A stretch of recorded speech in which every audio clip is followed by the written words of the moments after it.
Hello, my name is Fasia and I'm a DPhil student at St. Anne's. My area of research is public international law and in particular the international law of the sea. The research question for my thesis is the following. What is the legal nature of due regard obligations in the law of the sea, and whether and how they facilitate the competing rights and interests of states in the sea? Okay, now I guess I have to explain what does this even mean. What the law of the sea essentially does is to fragment the sea into a series of zones in which states enjoy sovereignty, sovereign rights, or jurisdictional competencies. And for these zones, there are rules that prescribe what states can and cannot do. For example, in the territorial zone, coastal states have sovereignty. There is only one exception to that, the right to innocent passage. Other states are only allowed to navigate in the territorial sea in innocent passage. If a vessel, for instance, engages in serious pollution or illegal fishing, then the passage of this vessel is not innocent anymore. So, in the territorial sea, on the one hand, we have the exclusive jurisdiction of the coastal state, and on the other hand, the right of innocent passage, which in a way preserves the freedom of navigation that exists in the high seas. These two rights coexist, and there are rules that specifically delimit the powers of the states in this particular zone. Coastal states can do this, flag states can do that. However, there are other rules that prescribe something quite different. They say you can do this, but in doing it, you should exercise due regard to the rights of others. In the exclusive economic zone, for example, the coastal states have the right to explore and exploit living and non-living resources. Put it simply, the right to fish or use the wind or wave power for energy and so on. And at the same time, all other states can enjoy the freedoms of the high seas in the same area. This can be, among others, the freedom to navigate or lay submarine cables. So again, rights coexist. But as you can see from the provisions, the law in this situation establishes a mutual due regard obligation. The law says that the coastal state has to exercise due regard to the rights of flag states, and the flag states have to exercise due regard to the rights of coastal states. The same obligation applies to the users of the high seas, as you can see in Article 87, paragraph 2. And something similar, although very different in wording, applies to the continental shelf. There, the coastal states, when exercising their rights, must not unjustifiably interfere with the high seas freedoms of other states. Now, this language is not very straightforward, is it? What exactly does it mean to pay due regard? How far can you interfere with the rights? The delimitation here is not as clear as in my previous example regarding the territorial sea. So in these situations, it is not like you have a specific rule that prescribes specific conduct. It's one thing to say, do not park there where you see that particular sign, this is clear. It's different if they say you have the right to park, but you shall have due regard to other cars or other users of the road.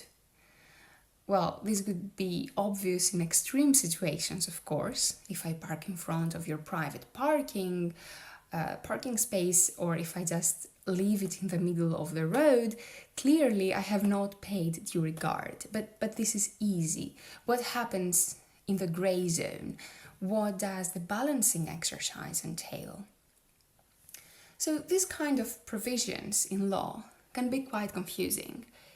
And there are a few of such vague and open textured standards like due regard, reasonable regard, regard, justifiable or unjustifiable interference, and so on.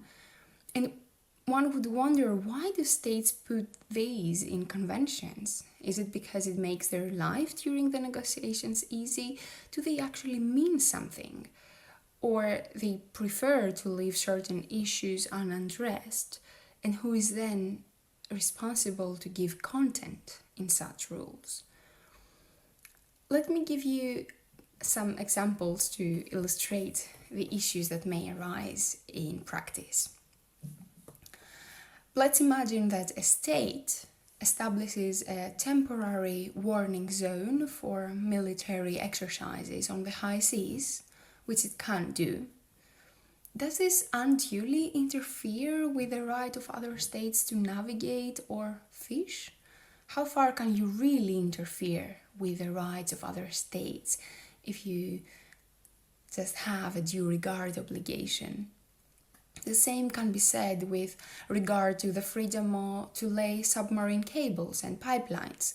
What would it mean for the fishing industry or the cables industry to exercise due regard?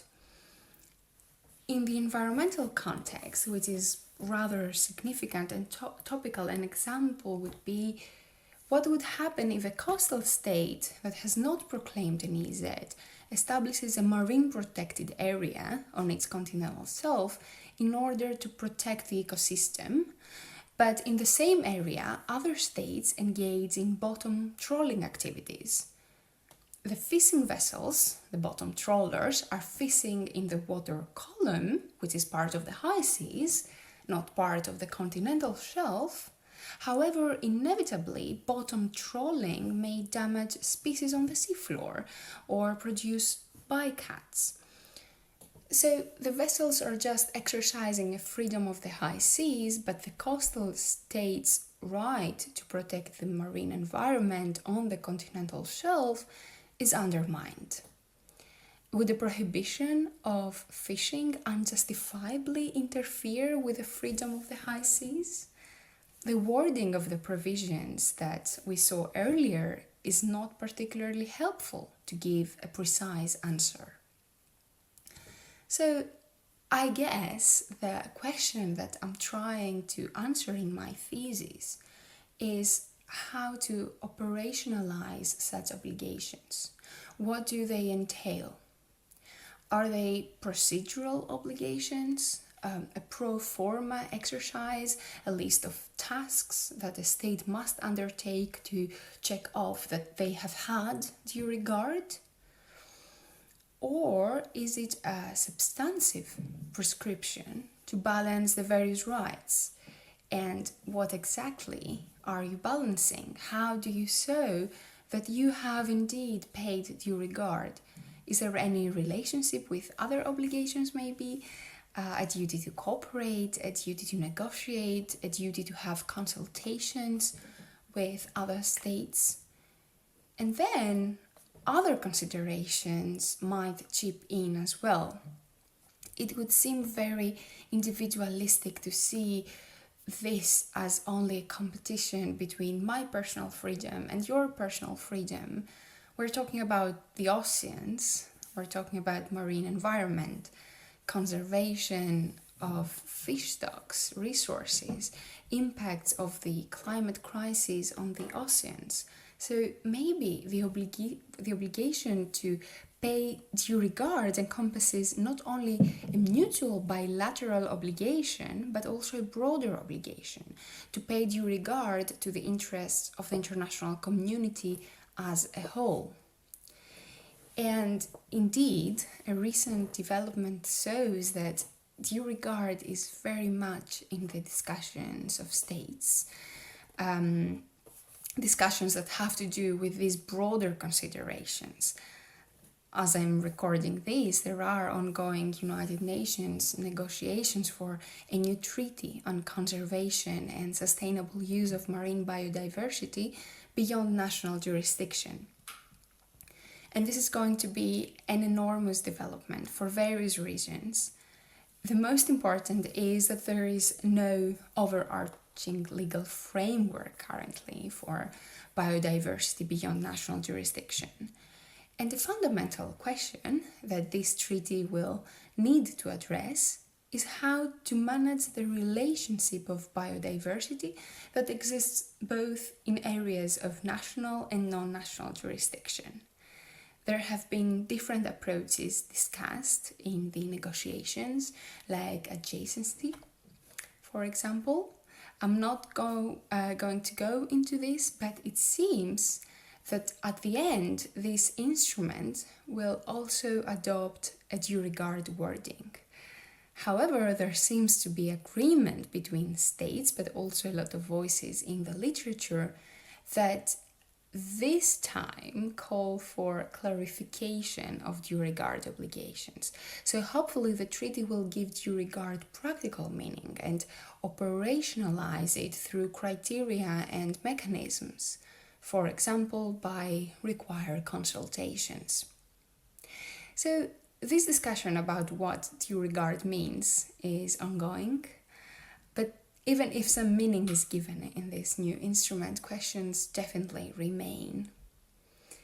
This is more or less it. I hope that you got a taste of the latest law research taking place at our lovely St. Anne's College, and thank you very much for listening.